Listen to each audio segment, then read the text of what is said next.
Assalamualaikum warahmatullahi wabarakatuh. Di sesi kali ini kita akan mewawancarai yaitu Ketua MUI Kapanewon Kalasan, dengan saya sendiri yaitu Fauzilan Darmawan dan rekan saya dua yaitu Mikael Mardiansyah dan Fajar Kurniawan. Di samping saya sudah ada narasumber dari Ketua MUI Kapanewon Kalasan, yaitu dengan Bapak siapa? Pak Sunaryo. Maaf mengganggu waktunya sebentar, Pak. Kami mau mewawancarai Bapak dengan beberapa pertanyaan tentang wawasan kepemimpinan. Mungkin yang pertama yaitu, menurut Bapak kepemimpinan itu seperti apa? Ya, kepemimpinan kalau kami ya kepemimpinan karena skop kami adalah MUI Majelis Ulama Indonesia di kecamatan atau di Kapanewon Kalasan. Ya apa yang menjadi skop kami ya memonitor, memperhatikan gejala-gejala keagamaan di kecamatan di Kapanewon Kalasan apa saja, yaitu tetap menggunakan dasar fatwa ulama yang sudah disepakati seluruh Indonesia. Oh ya, jadi ini Bapak Ketua MUI cabang Kapanewon Kalasan ya? Ya. Nah, ini mungkin apa motivasi Bapak untuk menjadi seorang pemimpin dan bagaimana cara Bapak untuk mengukur kesuksesan untuk menjadi pemimpin tersebut, Pak? Motif kami ya yang jelas sebagai Ketua MUI kan membawai seluruh wilayah Kapanewon, otomatis itu adalah ibadah yang wilayahnya di Kecamatan Kapanewon, terutama memonitor masalah ubudiyah, sosial, kemasyarakatan di wilayah Kapanewon Kalasan. Apa saja yang menjadi kejadian-kejadian terutama hubungannya dengan keislaman. Misalnya penentuan halal dan haram penyembelihan ayam. Nah, itu perlu kami mengetahui di wilayah skup Kapanewon Kalasan. Atau misalnya orang dagang ayam goreng, bagaimana penyembelihan halal atau haram. Kemudian itu perlu ada pelabelan tentang halal haram. Oh, oke, Pak. Langsung saya lanjut saja.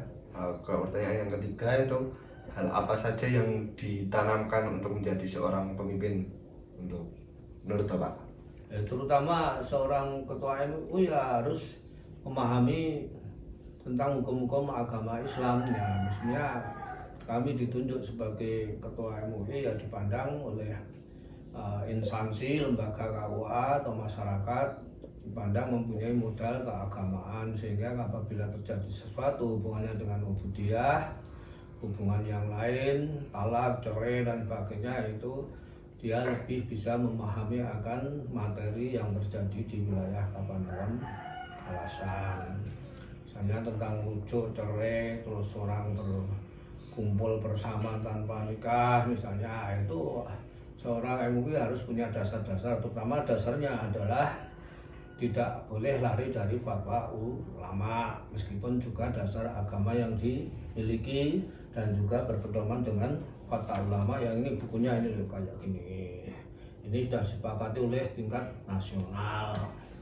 Oh ya, itu tadi yang ditanamkan untuk menjadi seorang pemimpin ya. Kalau tantangan untuk menjadi seorang pemimpin itu apa ya, Pak?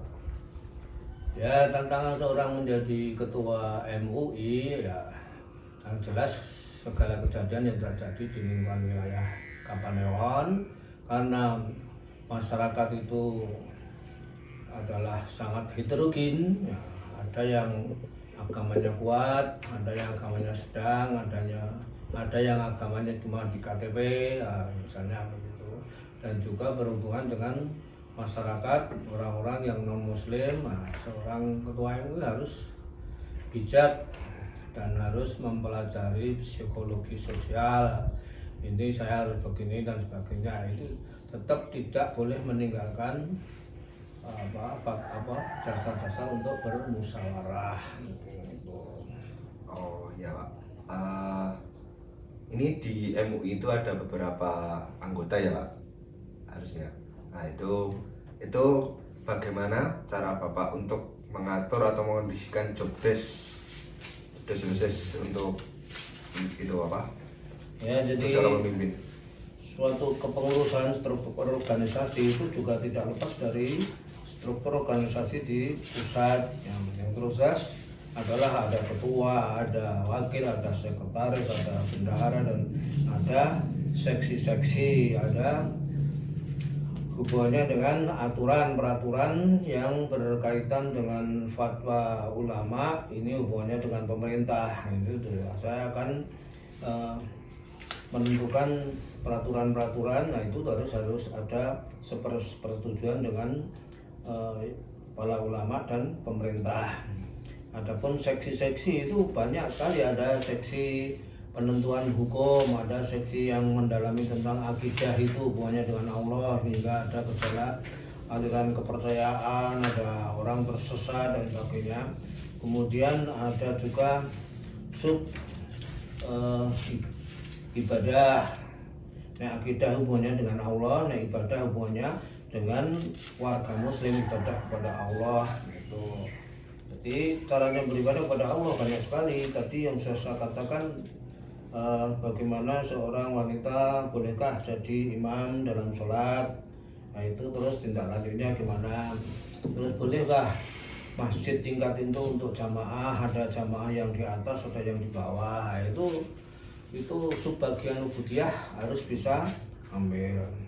Kemudian ya banyak, ada ibadah, ada akidah, ada masalah penetapan fatwa halal, kemudian ada juga masalah hukum tentang zakat, tentang haji. Nah, itu yang membidangi masalah ahli dalam akidah dan ahli dalam ibadah, ahli dalam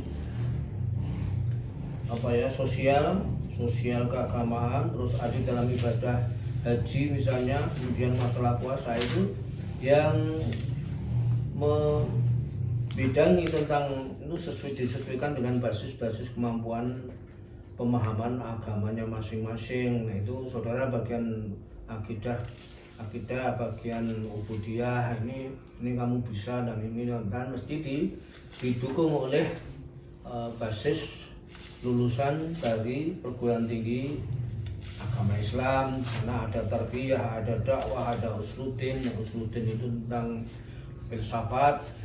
Kemudian kalau hukum tentang syariah. Tuh, misalnya ada seorang mau naik haji, putri, padahal naik haji itu tidak boleh datang bulan. Kalau datang bulan kan tidak boleh. Terus dia makan pil menghentikan haid misalnya. Nah, itu boleh enggak? Nah, itu mesti akan dirumuskan oleh ahlinya.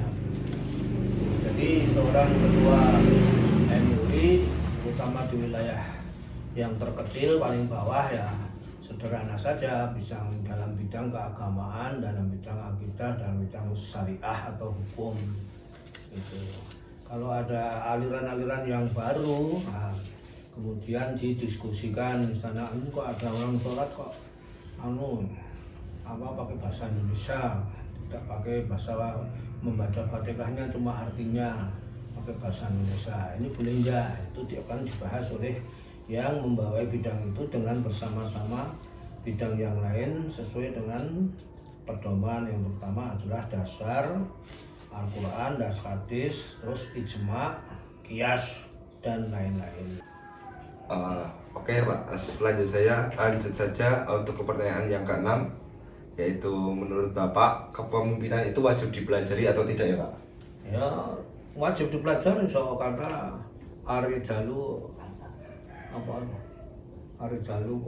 misalkan seorang laki-laki adalah pemimpin. Jadi semua saja itu harus berbakat menjadi pemimpin, laki-laki maupun perempuan. Jadi sebatas kemampuan kepemimpinan apa itu dia harus mampu.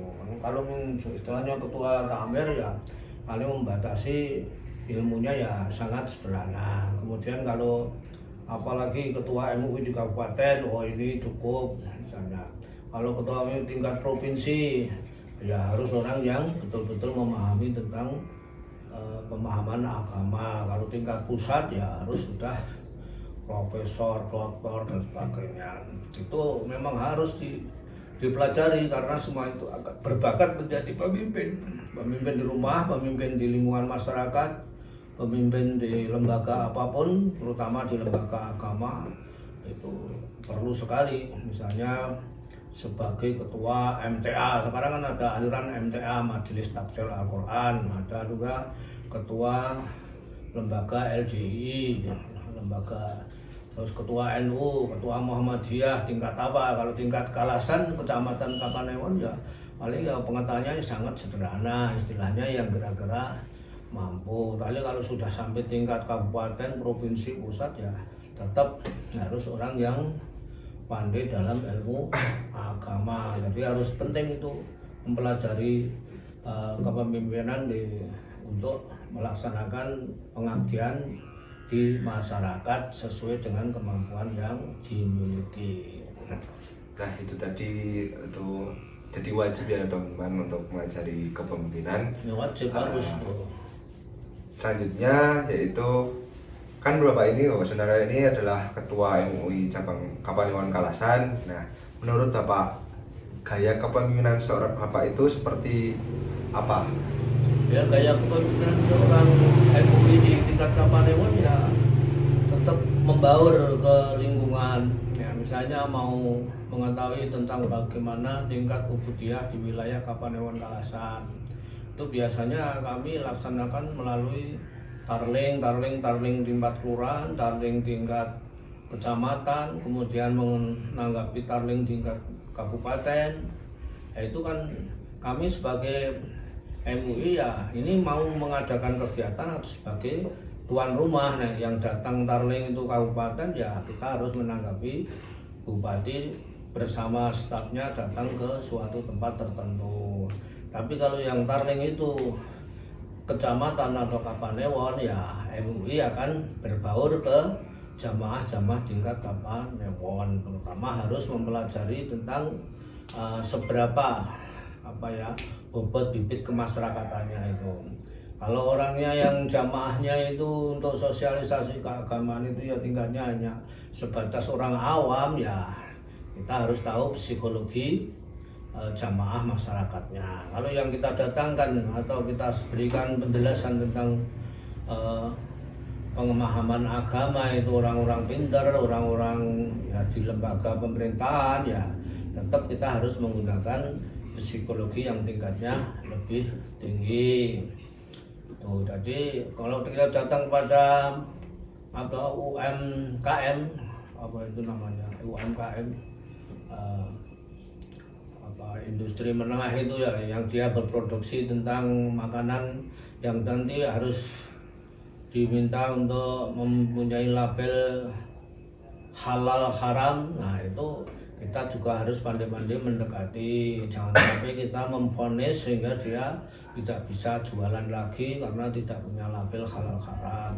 Yang kita berikan pembelajaran, kemudian caranya bagaimana itu kita harus bisa menjelaskannya, syukur bisa membimbing dan bisa sehingga di wilayah Kapanewon Kalasan itu pedagang-pedagang itu semua mempunyai label halal haram. Jadi masyarakat nanti mau jajan itu sudah tidak ragu-ragu lagi, ini bakso halal, ini bakso dari daging yang halal, misalnya ini ayam goreng halal, kemudian ini produksi makanan-makanan kecil yang higienis dan halal misalnya. Itu sampai di situ. Jadi kita menyesuaikan dengan lingkungan yang ada, siapa yang harus kita berikan pembelajaran, pemahaman dalam masalah hukum agama. Oke, itu tadi itu kayak kepemimpinan seorang Bapak Sundaryo ya.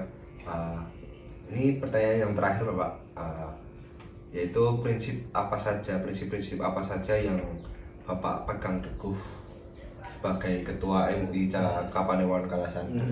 Prinsip yang saya pegang ya ini kan beberapa aliran terkait dengan semua kejadian yang ada di Indonesia ini, misalnya bagaimana adopsi, mengangkat anak itu gimana, terus tentang ya hubungannya dengan hukum lah. Terus dasar yang tidak boleh ditinggalkan, kita seorang pengurus Majelis Ulama di sana ya harus punya pemahaman, harus bisa membaca Al-Quran, hadis, punya buku-buku pedoman hukum. Nah, itu yang dasarnya adalah Al-Quran, hadis, ijma, itu kesepakatan para ulama. Jadi kalau ada kejadian di masyarakat yang tidak atau belum bisa ditemukan di Al-Quran dan hadis, itu dilaksanakan dengan ijma.